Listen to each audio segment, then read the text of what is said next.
melampaui standar sesuai dengan visi dan misinya masing-masing perguruan tinggi.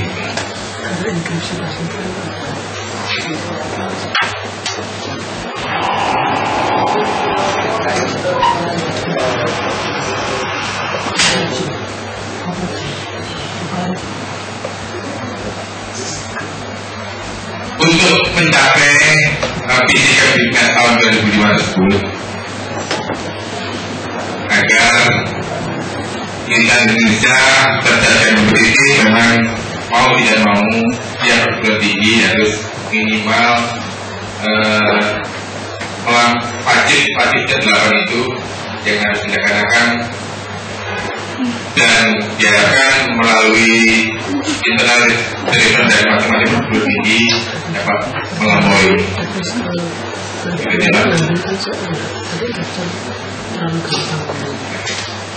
Ini Bapak Ibu sekalian, jadi 8 jenis minimal yang wajib tadi.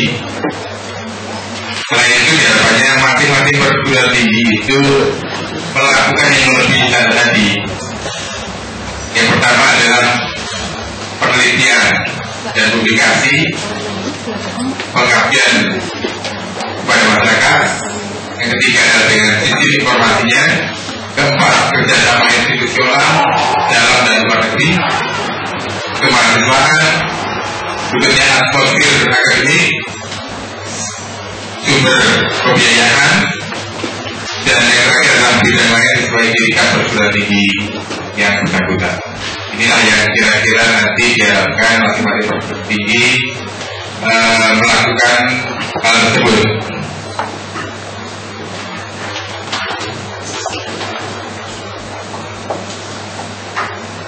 Berikutnya mengenai pengertian dari mutu perguruan tinggi. Mutu perguruan tinggi adalah kesesuaian antara hasil pengelolaan perguruan tinggi dengan standar nasional pendidikan maupun standar yang ditetapkan oleh perguruan tinggi berdasarkan visi dan kebutuhan dari para pihak yang berkepentingan. Itu definisi dari mutu perguruan tinggi. Dengan demikian terdapat standar yang ditetapkan oleh pemerintah, itu yaitu ada 8 syarat minimal tadi. Ada yang disepakati bersama dalam perguruan tinggi sendiri, dan memang seharusnya ada yang dikendaki oleh para stakeholder. Jadi barangkali nanti perguruan tinggi itu tidak hanya melampaui standar yang ditetapkan pemerintah, tapi bisa melampaui standar yang dikatakan oleh pihak eksternal oleh sementara ini oleh BNPB atau barangkali dengan memperoleh ISO itu termasuk yang para dikendaki oleh para stakeholder.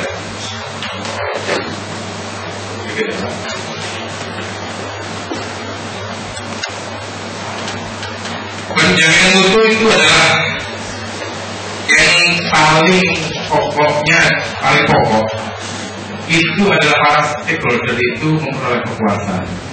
Itu makna yang terkandung dalam pengertian penjamin mutu. Harapannya proses penetapan dan pemenuhan standar mutu pengelolaan perguruan tinggi ini dilakukan secara berkelanjutan, konsisten, dan akhirnya agar semua memperoleh kepuasan.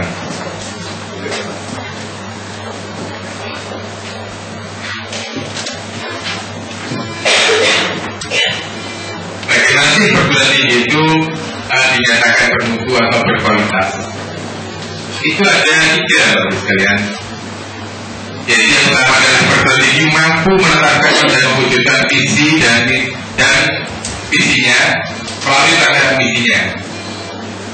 Saya ulangi, jadi perguruan tinggi itu mampu melaksanakan dan mewujudkan visinya melalui pelaksanaan misinya. Itu kira-kira yang kalau dikatakan bahwa perguruan tinggi itu adalah berkualitas. Yang kedua adalah perguruan tinggi itu mampu memenuhi atau bahkan melampaui standar nasional pendidikan. Dan yang terakhir adalah memang perguruan tinggi itu harus mampu memenuhi kebutuhan dari para stakeholder. Sedangkan tujuan dari penjaminan mutu itu sendiri adalah untuk memelihara dan meningkatkan mutu perguruan tinggi secara berkelanjutan atau continuous improvement, untuk mewujudkan visi dan misinya memenuhi atau melampaui SNP serta memenuhi kebutuhan stakeholder melalui penyelenggaraan Tri Dharma perguruan tinggi. Dan strategi penjaminan mutunya adalah melalui berikut. Jadi yang pertama, Direktur Jenderal Pendidikan Tinggi telah menetapkan pedoman penjaminan mutu perguruan tinggi. Itu sudah kita lewati karena pedomannya sudah kita terima semua. Berikutnya, inilah komitmen yang paling penting, adalah komitmen dari para pimpinan itu untuk melaksanakan penjaminan mutu. Jadi yang paling utama itu dalam strategi penjaminan itu adalah komitmen, tidak ada lain. Dan tanpa komitmen tidak mungkin akan terjadi kualitas yang diharapkan seperti yang diharapkan semua. Setelah komitmen dari pimpinan, memang diharapkan menetapkan standar untuk masing-masing perguruan tinggi. Berikutnya, setelah standar kita tetapkan,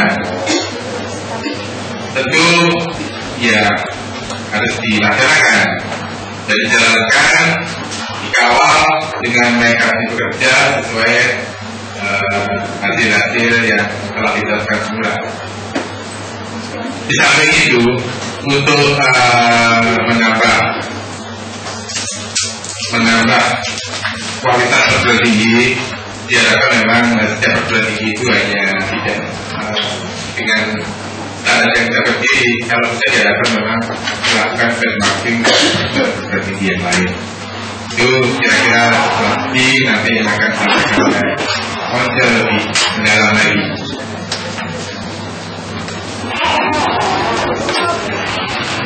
Sedangkan macam standar mutu itu ada beberapa hal. Yang pertama adalah standar kurikulum program studi, standar sumber daya manusia, standar mahasiswa, standar proses pembelajaran, standar prasarana dan sarana, standar prasarana akademik, standar keuangan, sampai dengan kerjasama dalam dan luar negeri. Nah, memang yang paling banyak dilakukan oleh perguruan tinggi di Indonesia, khususnya kalau di perguruan tinggi swasta, itu baru melaksanakan satu macam standar mutu, yaitu kualitas standar mutu pembelajaran. Tapi kalau sudah melampaui ini, barangkali bisa bertahap, barangkali mungkin penelitian dan publikasinya memang meningkat. Nanti kira-kira pilihan-pilihan yang paling tepat, Ibu sendiri mungkin yang akan tahu, atau akan nanti akan dipandu kira-kira mana yang paling prioritas, kira-kira penjaminan itu yang paling diutamakan terlebih dahulu, nanti akan barangkali Bapak Ibu sekalian akan dipandu nanti oleh Pak Manajer. Baik, itu saja. Berikutnya ini adalah contoh mekanisme penetapan standar mutu, dan contoh ini memang contoh untuk perguruan tinggi negeri. Di perguruan tinggi ini setelah perguruan tinggi menetapkan visi misi standar kebutuhan standar ditetapkan, mulai awalnya rekrutmennya ini dalam penetapan untuk pencarian SDM, terus masa percobaannya, pengangkatannya seperti apa, penilaian prestasi kerjanya, terus ada mengenai mutasi, promosi, atau bahkan demosi-nya untuk kalau waktu kerja dan lembur. Ini pendapat contoh-contoh untuk perguruan tinggi PTN atau BAMN, dan barangkali Bapak Ibu sekalian nanti di perguruan tinggi swasta nanti bisa menyesuaikan dengan contoh-contoh tersebut. mungkin. Ini adalah proses penjaminan mutu. Yang pertama dari perguruan tinggi itu menetapkan visi dan misinya. Selanjutnya setiap jurusan atau program studi menetapkan visi dan misi berdasarkan isi dari perguruan tinggi tersebut. Visi setiap jurusan atau program studi didasarkan oleh jurusan atau unit menjadi serangkaian alat buku dalam setiap mutu.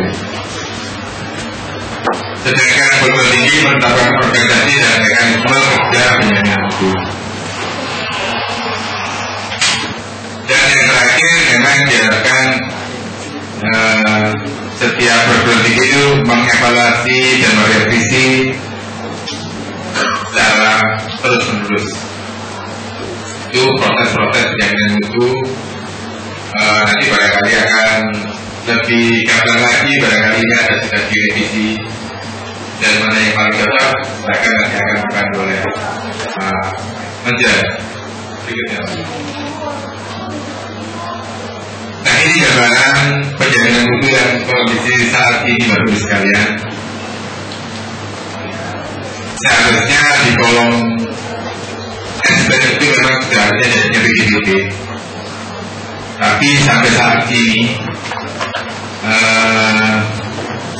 PDBT yang diharapkan bisa terlaunching pada awal tahun 2009 ini ternyata masih ada beberapa kendala, sehingga laporan Bapak Ibu sekalian, laporan SPM yang seharusnya sekarang ini sudah bulan Juni